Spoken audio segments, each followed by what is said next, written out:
Dear students, in our previous video we have discussed about the plastic, which has been broadly divided into group thermoplast and thermosets. We have discussed what types of these plastics are. In our today's video we will discuss about the multiple or diversified use of plastics. In our day-to-day life, plastic or material made up of plastics are widely used. It has touched our every walk of life. Why the plastic become so important for us? What are the characteristics associated with these plastics which make it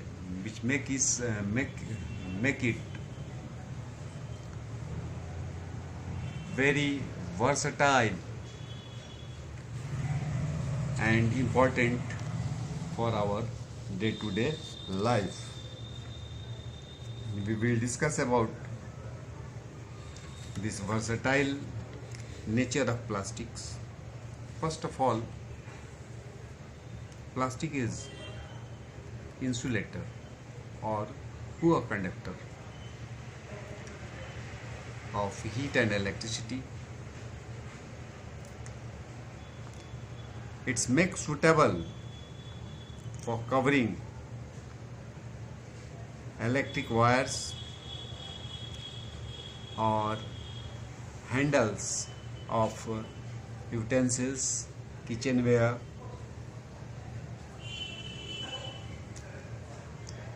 Second characteristics, and it's very important, that's why it's widely used.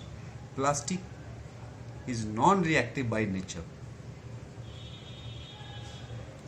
Plastic don't react with air, water or some other chemicals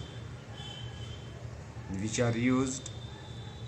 Neither it is rusted. So these characteristics make the plastic suitable for making containers, water tanks, water bottles, plastic pipe, or many other things. So this non-reactivity is also make it versatile. Plastic is also very lightweight. It is easy to carry and it is easy to handle. At the same time, it is strong and robust. It has a very long durability, which make it more useful in our day-to-day use.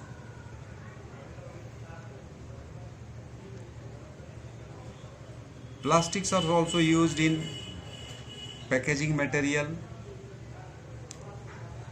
medicines, strips or tablets cover, syringe. It's also used to make thread. Plastic threads are used for stitching the wound in surgery by the doctors or surgeons. It has a wide application as an interior of car, like dashboards, some parts of helicopters or aeroplanes. In interiors it is widely used. So it is cheap, insulated material, non-reactive, lightweight, strong, and its long durability make it a very versatile or diversified use in our day-to-day life. These are the merits associated with the plastic. At the same time, what are the disadvantages or demerits of excessive use of the plastic?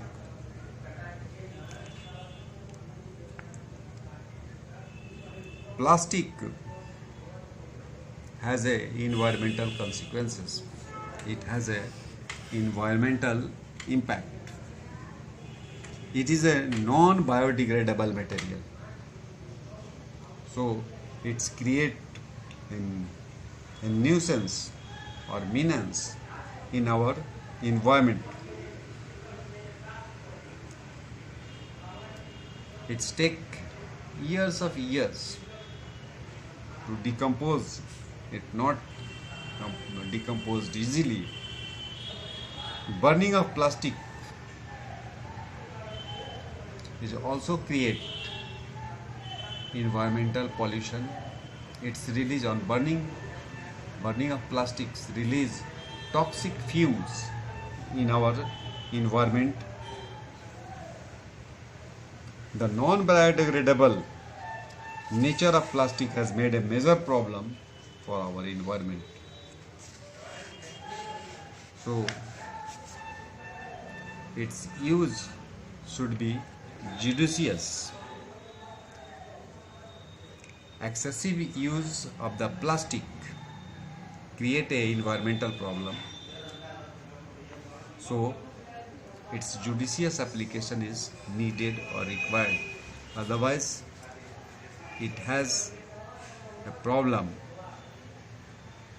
Disposal of plastic waste is a major concern as it cannot be burned. Burning of plastic result in many harmful gases in atmosphere. This can lead to air pollution. This problem can only be overcome through the preventive measures. What are the preventive measures? With the problem associated with the plastic waste, we should use the plastic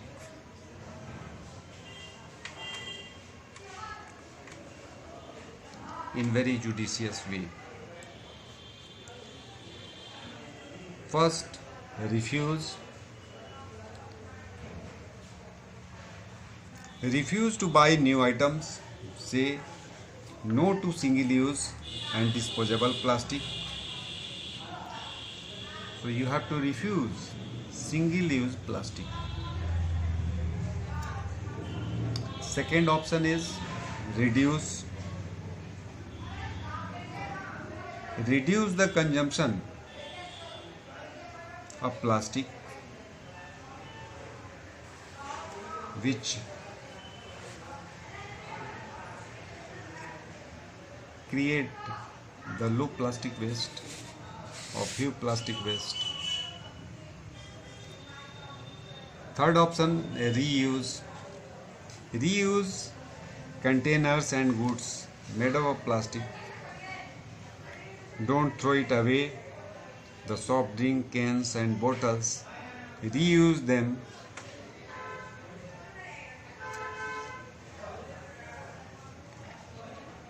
In a different form. Suppose soft drink cans and bottles may reuse as the pencil stand and other store water for some other creative uses. And fourth is recycle. Recycle the waste that cannot be refused, reduced and reused. Recycling of plastic has many benefits. Recycled plastic is used to make new bottles, containers, plastic, lumber and other such articles according to its composition and its type. So these are the 4R: refuse, reduce, reuse and recycle. can be treated as a preventive measure against the environmental hazard created by the plastic. Now this chapter is over. In our next video we will discuss the questions related with it and some assignment and homeworks will be given to you. Okay.